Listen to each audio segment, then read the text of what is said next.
Good morning madam. Good ma'am आप? अरे ma'am, आप मेरे पैर क्यों छू रही हैं? अरे मैडम, आप इस 2 करोड़ की गाड़ी के पैर क्यों छू रही हैं? आप मतलब ठीक है ना आप? सनी एक मिनट, मैं समझाती हूँ। मैम आपने मुझे पहचाना नहीं? नहीं मैम, मैंने आपको नहीं पहचाना। आप कौन? मैं हिमांशी, आपकी स्टूडेंट। माफ करना मैडम, सच में मैंने आपको नहीं पहचाना और मुझे तो समझ नहीं आ रहा आप कहना क्या चाहती है। कौन हिमांशी? इवन मैम मैं खुद कुछ नहीं समझ पा रहा हूँ। वो कह रही है आपको पहचानती नहीं है, आप कह रही हो आप उनको जानती हो। चल क्या रहा है मैम? आपकी तबीयत ठीक है ना पक्का? सनी एक मिनट, पहली बात तो ये कि तुम मेरे सिक्योरिटी गार्ड बुलाना बंद करो। ये कोई सिक्योरिटी गार्ड नहीं है, ये मेरी टीचर है। मैम आप याद कीजिए, मैं आपकी फेवरेट स्टूडेंट रह चुकी हूँ। आपने मुझे साइंस सब्जेक्ट पढ़ाया था, आप मुझे स्कूल में पढ़ाती थी, मुझे आप बहुत प्यार करती थी। मैम आप प्लीज एक बार याद करने की कोशिश कीजिए, मैं हिमांशी हूँ। अच्छा, वो 10th B वाली हिमांशी। अरे जो हमेशा 2 चोटी बांध कर आती थी, बड़ा सा चश्मा लगा कर आती थी और हमेशा पढ़ाई करती रहती थी। हाँ मैम, 10th B वाली हिमांशी जो हमेशा 2 चोटी बना के आती थी, चश्मा पहन के आती थी। मैम अरे बेटा, कितनी बदल गई हो तुम।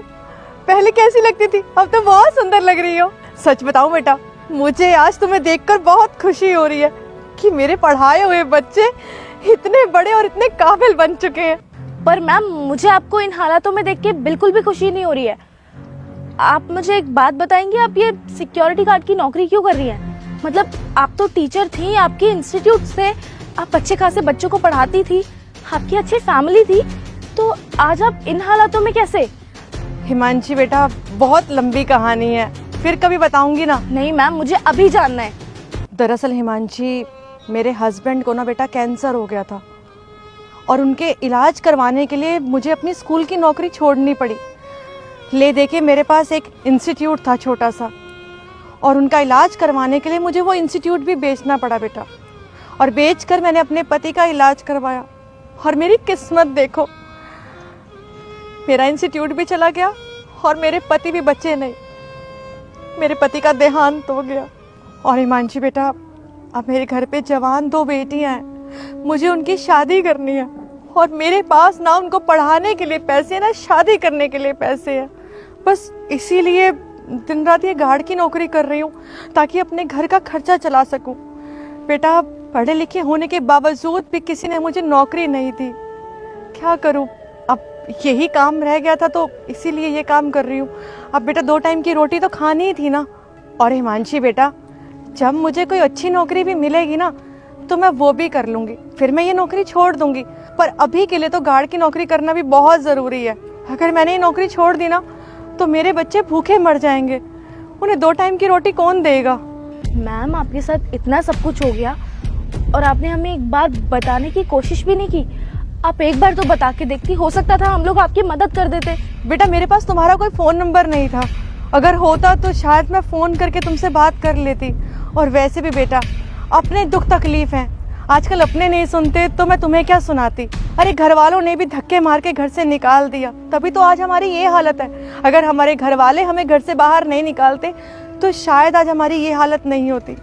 पर कोई बात नहीं, भगवान ने मुझे बहुत मजबूत बनाया है और मेरे अंदर टैलेंट भी है, मैं कुछ ना कुछ ज़रूर कर लूँगी। हाँ मैम, मैं आपको जानती हूँ कि आप बहुत स्ट्रांग हैं। आपने अपने परिवार को संभाला और आप इतनी ज़्यादा स्ट्रांग हैं कि आज भी आप अपने परिवार को संभाल रही हैं।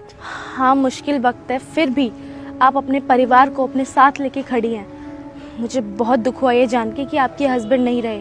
पर मैम आप हिम्मत मत हारिए, मैं हूँ अभी आपके साथ, मैं आपकी मदद करूँगी। आप ये जो कंपनी देख रही हैं ना, जिस कंपनी में आप एज अ सिक्योरिटी गार्ड की नौकरी करती हैं, वो कंपनी मेरी ही है। मैं उस कंपनी की मालकिन हूँ। अगर आप मुझे उस दिन नहीं पढ़ाती तो आज मैं इतना बड़ा मुकाम हासिल कभी कर ही नहीं पाती। अरे बेटा, तुम इतनी बड़ी कंपनी की मालकिन हो, ये देख के तो मुझे आज बहुत खुशी मिली। अरे अब मैं तुम्हारे नीचे काम करूँगी। नहीं ma'am, I am really sorry, लेकिन आज के बाद आप मेरी कंपनी में मेरे under as a security guard की नौकरी नहीं कर सकती हैं। अरे मैडम, ऐसे मत करो, मैंने अभी आपको अपने घर के हालात बताए हैं ना। अगर ये मेरी नौकरी चली गई तो मैं अपने बच्चों को 2 टाइम की रोटी भी नहीं खिला पाऊंगी। मैं आपके आगे हाथ जोड़ती हूँ, मेरे साथ ऐसा मत करो। मैम मैं आपको नौकरी से निकाल नहीं रही हूँ, बल्कि मैं तो बस आपकी नौकरी चेंज कर रही हूँ। आपको सिक्योरिटी गार्ड की नौकरी से हटाकर एज अ मैनेजर काम करने के लिए बोल रही हूँ।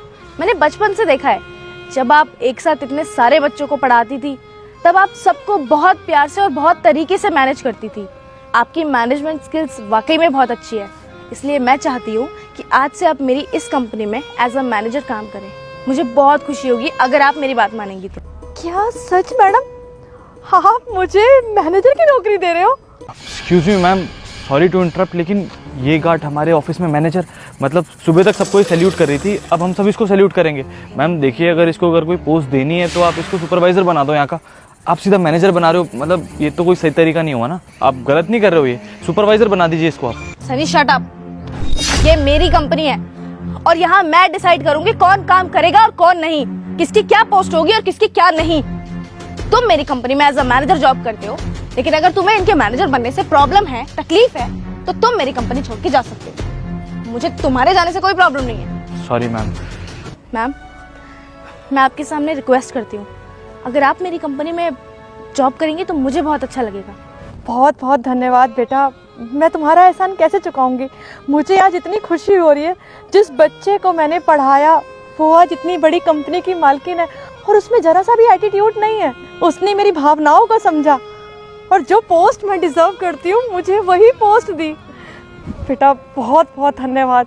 मैम, एहसान की तो बात ही नहीं है, उल्टा आपके एहसान है मेरे ऊपर। आपने मुझे मुफ्त में पढ़ाया, उस टाइम पे पढ़ाया जब मेरे पास फीस देने के पैसे नहीं होते थे।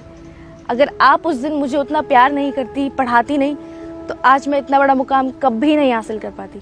ये सब कुछ आपकी वजह से हुआ है और ये नौकरी आप अपनी काबिलियत से डिजर्व करती हैं। आइए चलिए।